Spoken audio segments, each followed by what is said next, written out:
Hi, welcome to my channel, DIY Enjoyment. In the previous videos, I've explained the flat frequency response and different types of drivers. I said crossover design has 10 steps. Don't worry about them. They are very simple to implement. Let's talk a bit about a flat frequency response.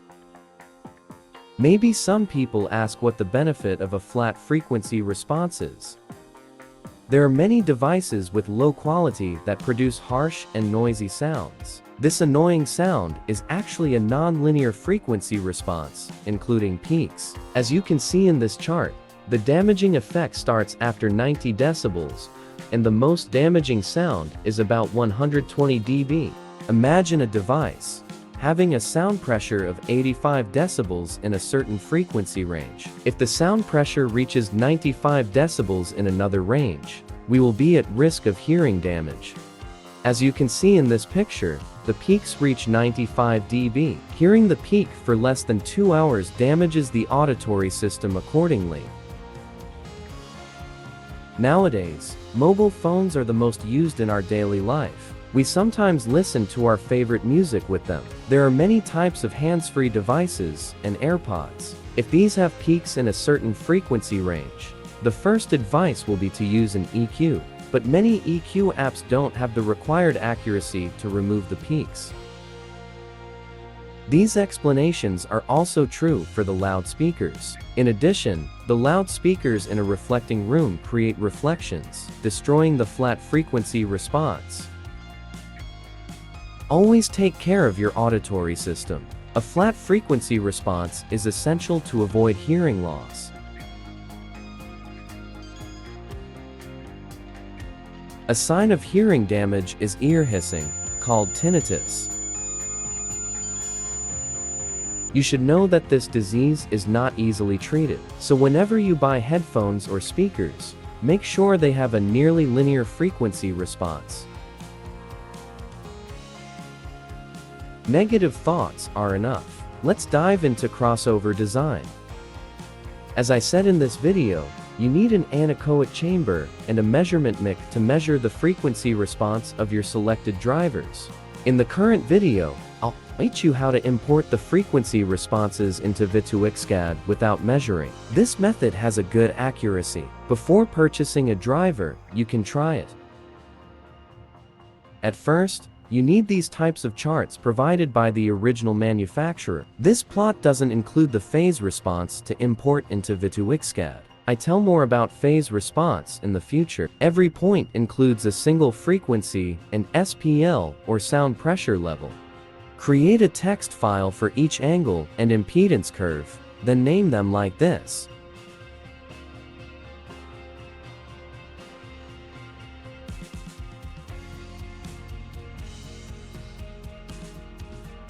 The links to the drivers and required software are available in the description.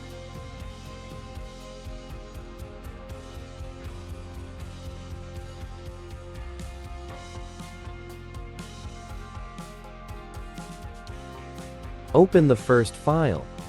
Enter the numbers in the text files like this. The first column is the frequency in Hertz, and the second is SPL in dB. The higher the number of points, the more accurate and the smoother the result.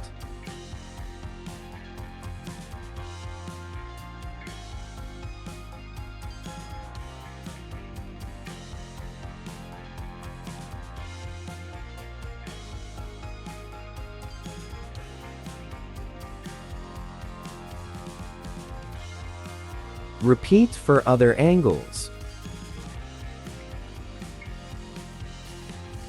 For the impedance response, the first column is the frequency in Hertz, and the second is the impedance in ohms.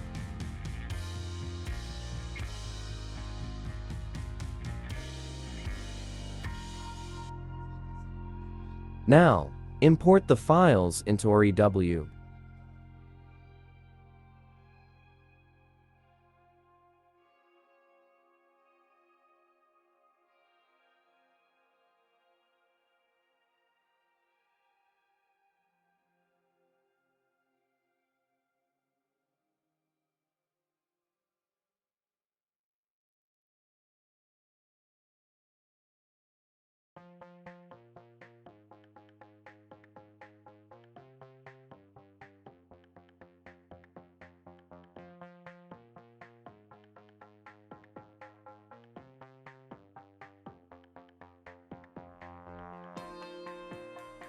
Compare the results with the manufacturer specifications. The graphs have been correctly generated.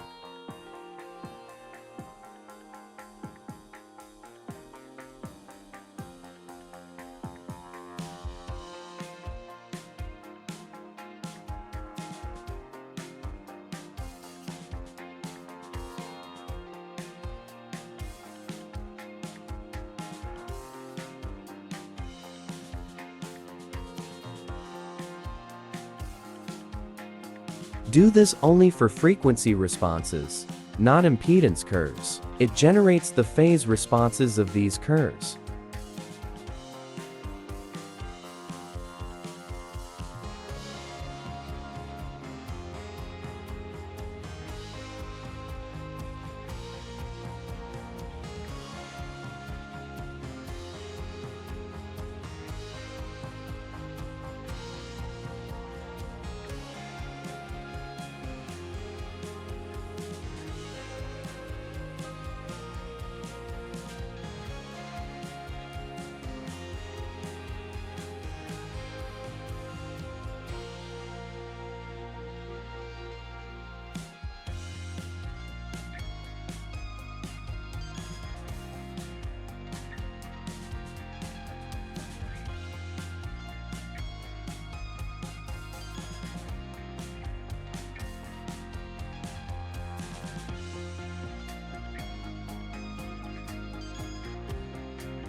Now click on Export All Measurements to save a new version of these charts.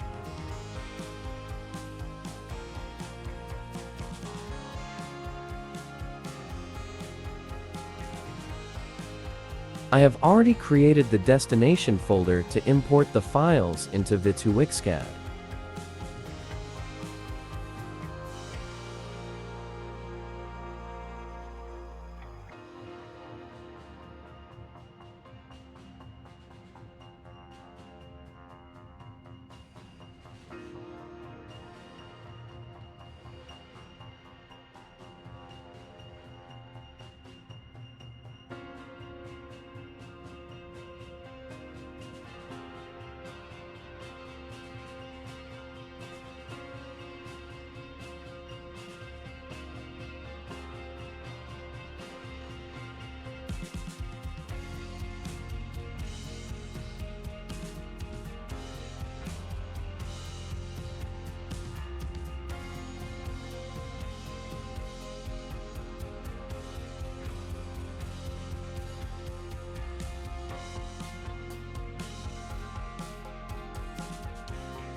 You can see the imported files for the woofer and the tweeter separately.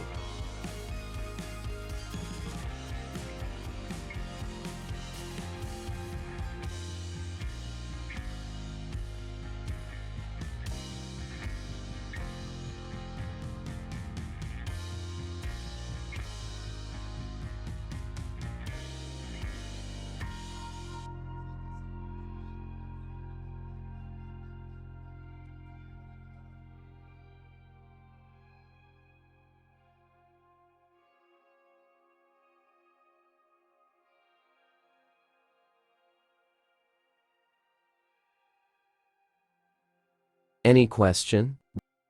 Write in the comments below. In the next video, you will learn how to design filters. Don't forget to subscribe and ring the bell to get a notification of new videos.